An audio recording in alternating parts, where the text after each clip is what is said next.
여러분, 알베르트 아인슈타인 하면 딱 뭐가 떠오르세요? 아마 대부분 E는 MC 제곱이나 상대성 이론을 생각하실 거예요. 그런데 말이죠. 이 위대한 물리학자가 사회가 어떻게 돌아가야 하는지에 대해서도 아주 급진적인 생각을 가지고 있었다는 거 혹시 아셨나요? 오늘은 천재 과학자 아인슈타인이 꿈꿨던 놀라운 경제 시스템, 그리고 그 꿈이 왜 실패로 돌아갔는지 한번 깊이 파고들어 보겠습니다. 자본주의 사회의 경제적 무정부 상태가 악의 진정한 근원이다. 이게 1949년에 아인슈타인이 직접 쓴 글입니다. 정말 강렬한 표현이죠. 아니, 어떻게 세계 최고의 천재가 자본주의를 악의 근원이라고까지 부르게 됐을까요? 바로 이 예상 밖의 문장이 오늘 우리가 파헤쳐 볼 이야기의 핵심입니다. 자, 그럼 본격적으로 시작해보죠. 때는 1949년, 아인슈타인이 왜 사회주의인가라는 제목의 글을 하나 발표합니다. 이 글에서 그는 시장 경제 시스템에 대해 왜 그렇게 깊은 불신을 갖게 됐는지 아주 체계적으로 설명했어요. 아인슈타인의 비판은 꽤나 구체적이었습니다. 그가 보기에 자본주의는 본질적으로 너무 불안정하고 계속해서 경제 위기를 만들어내고 결국 수많은 사람들을 가난으로 몰아넣는다는 거였죠. 그는 이 모든 혼란을 딱 한마디 경제적 무정부 상태라고 불렀습니다. 그러니까 시스템 자체가 문제의 근원이라고 본 셈이죠. 그런데 아인슈타인은 그냥 비판만 한 게 아니었습니다. 그는 아주 명확한 대안을 제시했어요. 완전히 다른 시스템을 만들자고 주장했죠. 자, 이제 그가 꿈꿨던 해결책, 그의 사회주의 유토피아는 과연 어떤 모습이었는지 한번 들여다볼까요?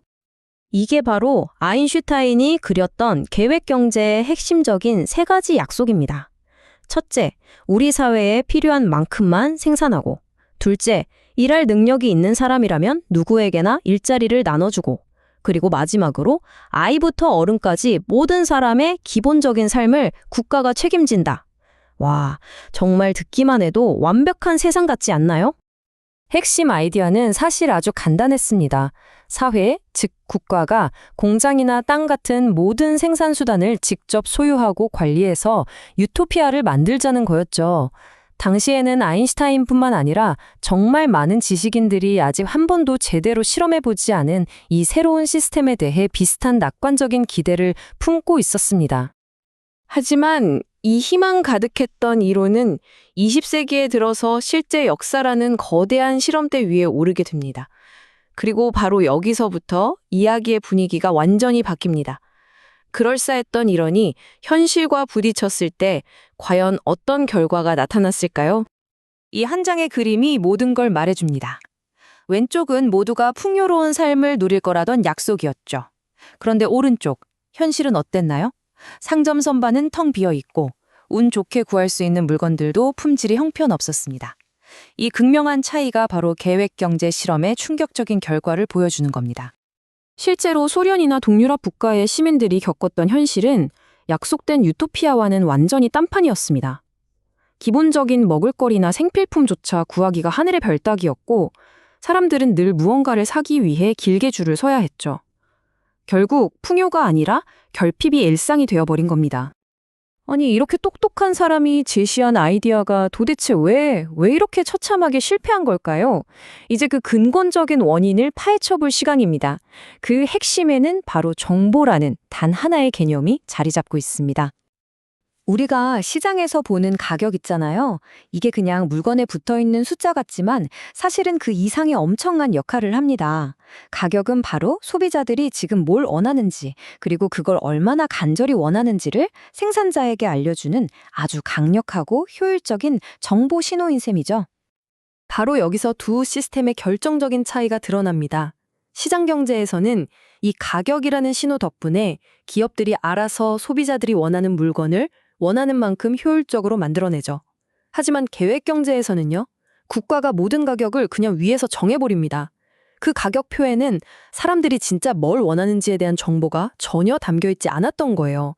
말 그대로 정보가 차단된 상태였던 거죠. 뭘 얼마나 만들어야 할지 알 수 있는 정보가 없으니 어떻게 됐을까요?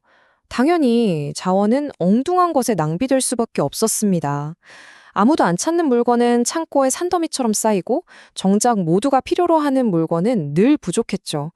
이 근본적인 정보 문제 때문에 이 거대한 실험은 애초에 실패할 수밖에 없는 운명이었습니다. 근데 문제가 이게 다가 아니었어요. 시스템이 무너지고 나서야 또 다른, 어쩌면 더 뼈아픈 실패의 모습이 드러났습니다. 정말 아이러니한 문제였죠. 자, 이 문장이 핵심입니다. 애초에 사회주의가 해결하겠다고 약속했던 가장 큰 문제가 뭐였죠? 바로 자본주의의 불평등이었습니다. 그런데 정작 그 불평등을 없애겠다던 시스템이 자기만의 또 다른 불평등을 만들어내고 말았습니다. 현실은 이랬습니다. 사회주의 국가에서는 당 간부 같은 소수의 특권 엘리트 계층이 새로 생겨나서 모든 부와 권력을 독차지했죠.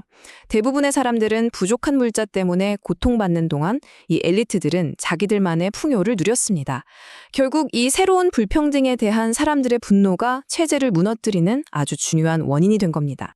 결국 아인슈타인의 유토피아는 정보라는 현실 세계의 복잡성을 간과했기 때문에 실패로 돌아갔습니다. 그렇다면 모든 것이 데이터로 연결된 지금 우리는 어떨까요? 어쩌면 우리 역시 이 거대한 시스템 속에서 무언가 아주 결정적인 정보를 놓치고 있는 건 아닐까요? 이 질문을 여러분께 남기면서 오늘 이야기를 마칩니다.